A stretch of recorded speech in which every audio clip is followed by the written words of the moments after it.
জালিম হাসিনার নামে, খুনি হাসিনার নামে, স্বৈরাচার হাসিনার নামে। আলহামদুলিল্লাহ, আজকে শুনে অত্যন্ত খুশি হয়েছি যে তার নামে, তার সে সহ 7 জনের নামে মানুষ হত্যার মামলা হয়েছে।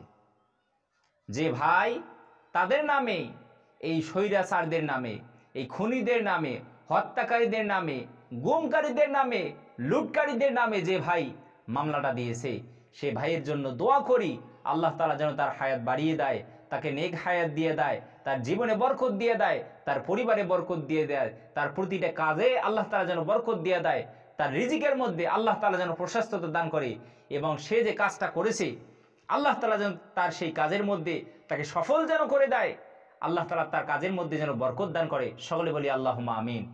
এই আজকের এই নিউজটা দেখে অত্যন্ত ভালো লেগেছে যে কালাকাউয়া ওবায়দুল কাদের, স্বরাষ্ট্রমন্ত্রী আসাদুজ্জামান খান কামাল এবং সে সহ পুলিশের ডিআইজি, এবার মহাপরিচালক, মহাপরিদর্শক, এরা সহ জালিম হাসিনা, খুনি হাসিনা সহ 7 জনের নামে মামলা করা হয়েছে। এটা তো শুধু দুনিয়ার মামলা, দুনিয়ার শাস্তি। কত মানুষকে কোটা সংস্কার আন্দোলনে কত নিরহ আমার ছাত্রছাত্রী ভাইদের বুকে গুলি চালিয়েছে। একবারও চিন্তা করে নাই যে যাদের বুকে গুলি চালাচ্ছি তারা আমার সন্তানের মতো কোনো না কোনো মা বাবার সন্তান, তারা কোনো না কোনো ঘরের সন্তান, হয়তো তাদেরও স্ত্রী সন্তান রয়েছে। কেমন করে তাদের বুকে আমি গুলি চালানোর নির্দেশ দেই? এই জালিম সরকারের নামে, এই খুনি সরকারের নামে আল্লাহ তাআলার পক্ষ থেকে এই মামলার রায় এসেছে, মামলা চলে এসেছে। এখন এই মামলা চলবে, তাদের বিচার এখন হবে। কারণ বিচার তো হওয়াই দরকার। কারণ তারা যে এরকম মানুষকে পাখির মতো গুলি করে হত্যা করেছে, স্বাধীনতার পর এরকম নজির বাংলার ইতিহাসে বলা চলে, পৃথিবীর কোনো ইতিহাসে নিজের ক্ষমতায় টিকে থাকার জন্য হাজার হাজার মানুষের প্রাণ কেড়ে নেয়, লক্ষ লক্ষ মানুষকে হাজতে ঢুকায়, এটা শুধু একমাত্র বাংলার জমিনে, এই সোনার দেশে এটাই শুধু একমাত্র দৃষ্টান্ত হয়ে আছে পৃথিবীর ইতিহাসে, যেটা হলো কুখ্যাত একটা দৃষ্টান্ত। ভাইগণ, বন্ধুগণ আমার, তাদের নামে এই মামলাটার কথা শুনে অনেক আনন্দিত হয়েছি, উচ্ছ্বাসিত হয়েছি যে বাংলার জমিনে আল্লাহর কোন এক গোলাম সত্যের পক্ষে বাতিলের বিপক্ষে এরকম একটা মামলা দাঁড় করিয়েছে। এটা করতে গেলে বুকের পাটা লাগে, সাহস লাগে, যে সাহসটা আল্লাহ তাআলা আমার ওই ভাইয়ের বুকে দান করেছে। সকলে বলি আলহামদুলিল্লাহ, এবং সেই ভাইয়ের জন্য দোয়া করে আল্লাহ তাআলা যেন তাকে নেক হায়াত দান করেন, আমিন। এজন্য আল্লাহর গোলামেরা আমরা সৎ পথে থাকব, কখনো টাকার কাছে, অন্যায়ের কাছে কখনো আমরা মাথা নত করব না। তারা যে মানুষগুলোকে হত্যা করেছে এটা চরম একটা অপরাধ। মানুষ হত্যা করা এমন গুনাহ, এমন পাপ।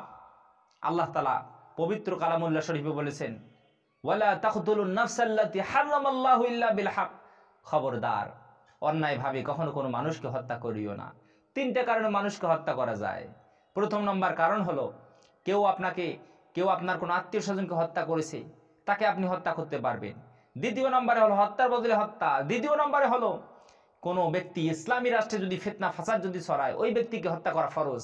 3 নম্বরে রাসূলুল্লাহ সাল্লাল্লাহু আলাইহি ওয়াসাল্লাম বলেছেন, কোনো ব্যক্তি যদি ইসলাম ধর্ম ত্যাগ করে, সে যদি মুরতাদ যদি হয়ে যায়, তাহলে এই মানুষটাকে হত্যা করা যায়। এই 3টে কারণ ছাড়া কোনো মানুষকে হত্যা করা হারাম, কোনো মানুষের রক্ত ঝরানো হারাম। আল্লাহ তাআলা এটা হারাম করে দিয়েছেন। এর এত বড় একটা গুনাহ।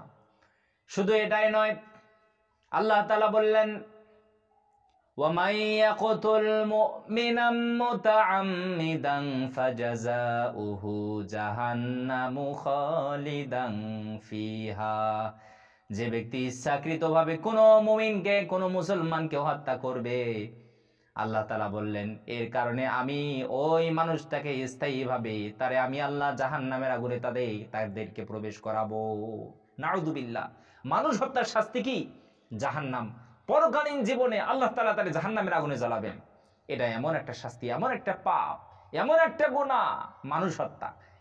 এটা পৃথিবীর সকল ধর্ম, সকল ধর্মের কাছে, সকল মতের মানুষের কাছে এটা হলো একটা নিকৃষ্ট একটা কাজ, একটা মন্দনীয় একটা কাজ, দোষণীয় একটা কাজ, মানুষ হত্যা। বিশ্ব নবী সাল্লাল্লাহু আলাইহি ওয়াসাল্লাম বললেন, হাসরের ময়দানে আল্লাহ তাআলা মানুষ হত্যার পাপ কখনো করবেন না মাফ। যে ব্যক্তি দুনিয়াতে অন্যায়ভাবে কোনো মানুষকে হত্যা করবে, এই হত্যা করার পাপটা আল্লাহ তাআলা হাসরের ময়দানে কখনো ক্ষমা করবেন না। যে ব্যক্তিকে হত্যা করবে ওই ব্যক্তিকে গলা কাটা অবস্থায় হাসরের ময়দানে হত্যাকারী নিয়ে যাবে।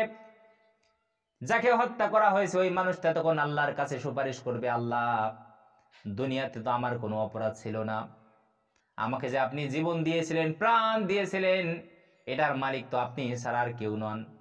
আল্লাহ, সে কেন আমার প্রাণটা কেড়ে নিয়েছিল? আল্লাহ, আমি আজকে সেটার বিচার চাই। রব্বুল আলামিন হাসরের ময়দানে সেদিন ওই হত্যাকারীর বিচার কিন্তু শুরু করে দিবেন। বিশ্বনবী সাল্লাল্লাহু আলাইহি ওয়াসাল্লাম বললেন, হাসরের ময়দানে সর্বপ্রথম নামাজ দিয়ে মানুষের হিসাব শুরু হবে, কিন্তু নামাজের আগেও এমন একটা হিসাব আছে, নামাজের আগেও আল্লাহ তাআলা যে জিনিসের হিসাব নেবেন সেটি হলো কিন্তু মানুষ হত্যার হিসাব, মানুষ হত্যার বিচার আল্লাহ তাআলা সবকিছুর আগে করবেন। রব্বুল আলামিন এই পাপটা হাসরের ময়দানে কখনো করবেন না মাফ। যে ব্যক্তিকে হত্যা করা হয়েছে ওই ব্যক্তিকে তার প্রাপ্য, তার হক বুঝিয়ে দেওয়া হবে। অর্থাৎ ওই ব্যক্তির যতগুলো পাপ, যতগুলো গুনাহ, যতগুলো অপরাধ সবগুলোই হত্যাকারীর কাঁধের ওপরে চাপিয়ে দিবেন আল্লাহ তাআলা। কারণ একটা মানুষের জীবন মরণ এটা হলো আল্লাহ তাআলা দেওয়া আমানত। এই জীবন মরণকে, এই আমানতকে নষ্ট করার, আমানতকে খেয়ানত করার অধিকার দুনিয়ার কোনো মানুষের নেই, এটা কখনো কোনো মানুষ করতে পারবে না।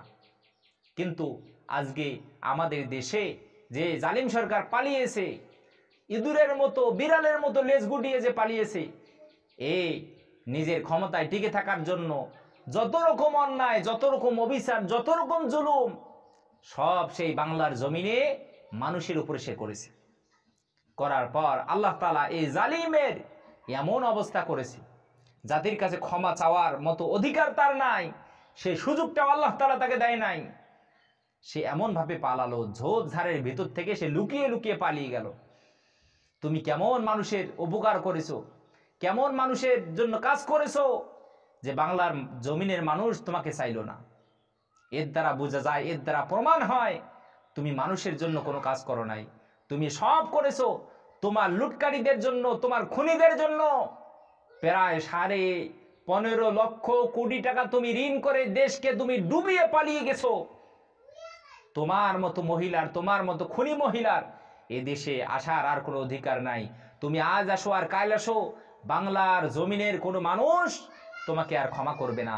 কারণ তুমি আমাদেরকে এত টাকা ঋণের মধ্যে ঢুকিয়ে গেছো। তোমার সাধারণ একজন পিওন 450 কোটি টাকার মালিক যদি হয়, তাহলে বড় বড় যারা অফিসার, বড় বড় যারা পদে রয়েছে, এরা তাহলে কত কোটি কোটি টাকার মালিক হয়েছে। আর বাংলাদেশের 18 কোটি মানুষকে তুমি 18 লক্ষ কোটি টাকা ঋণের মধ্যে ডুবিয়ে রেখে তুমি চলে গেলা। কেমন করে এটা তুমি যাইতে পারো? তোমার মতো জালিমের এই দেশে আর কোনোদিনও জায়গা হবে না। বাংলার জমিনের কোনো মানুষ তোমাকে আর এই দেশে কোনোদিন জায়গা দিবে না। আল্লাহ পাক রব্বুল আলামিন আমাদের সবাইকে সত্যের পক্ষে, বাতিলের বিপক্ষে সবসময় সোচ্চার হওয়ার তৌফিক যেন দান করে, বলি আমিন।